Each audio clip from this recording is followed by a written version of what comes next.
Well, Happy New Year, people. Or maybe not. So, just exactly what are my predictions for 2015? Let's go through it month by month. There's some good, there's some bad.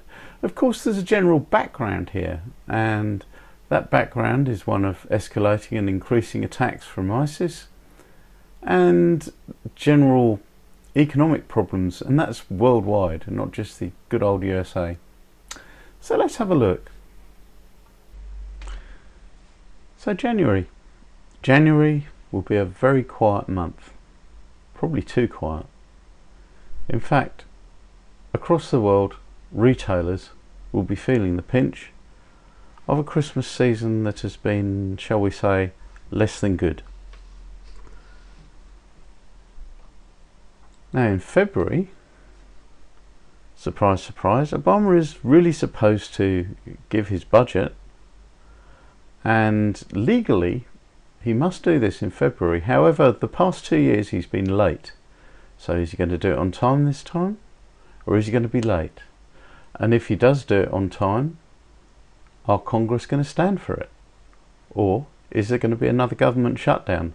And really, when you look at it, his reasoning for being late the last 2 times is he was expecting a fight and he wanted to put pressure on Congress. So this time I would kind of predict he's going to be late again, and perhaps it will get postponed until April, when it's too late for anyone to do anything about it. This seems to be the way that Obama works. And in March, well, people are going to realise something, and they're going to realise that there's no real recovery. Now, all of this recovery, of apparent recovery in the US, has been caused by illusion.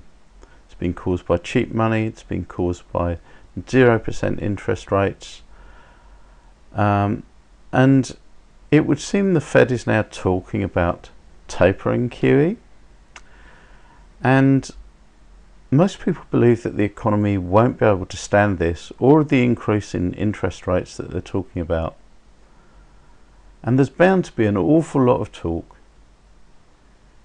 in March about the economy, and most of it, I believe, is going to be negative, because the real figures will start to become apparent, that true unemployment is at an all-time high, home sales are at an all-time low and dropping through the floor, as are home prices, and the trade deficit in the US will also be at an all-time high.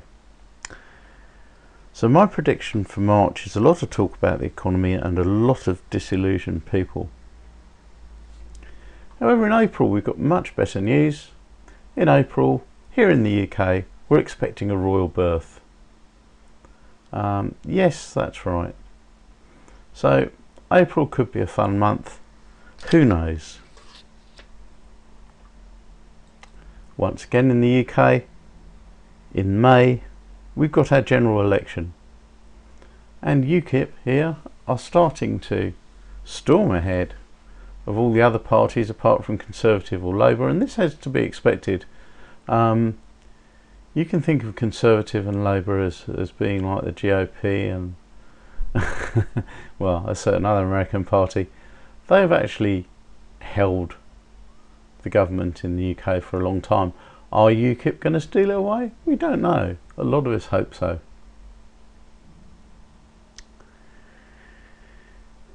And then civil unrest. My prediction for June and July is civil unrest, not just in the States but worldwide. Basically, a lot of people are going to start to be disillusioned. They're going to realise that there is no economic recovery, and that things are just going to get a bit worse before they get any better, and they're not going to like this. But in July, there's something to distract all of us sports fans from our woes, and that is the Pan American Games in Toronto.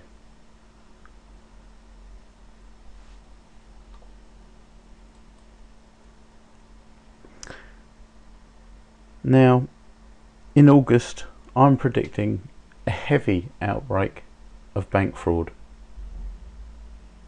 And some of the international banks, there are a lot of cases against international bankers that are due to come to a head in the July-August timescale.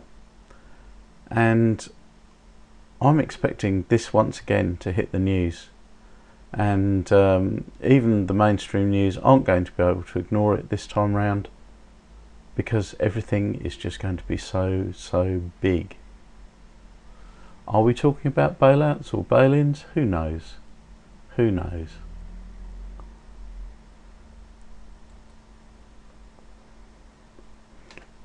In September and October, I'm predicting heavy outbreaks of war.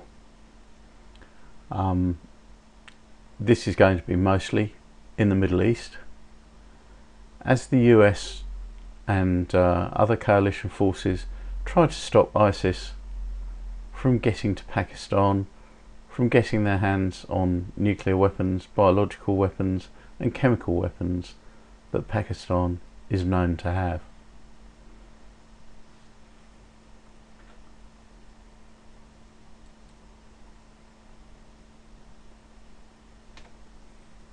Then in November, I'm predicting economic woes, and this is going to be quite serious. It could be a stock market crash, it could be runs on the banks, and generally this time of the year, November, October, is around about the time when economic problems strike. And I predict that 2015 is going to be no different, and there's going to be economic problems in Europe and economic problems in the States, and they're probably going to be interconnected by this bank fraud I was talking about earlier. But in order to take our mind off that, and this is possibly a bit of central planning, we have Star Wars 7 being released in December.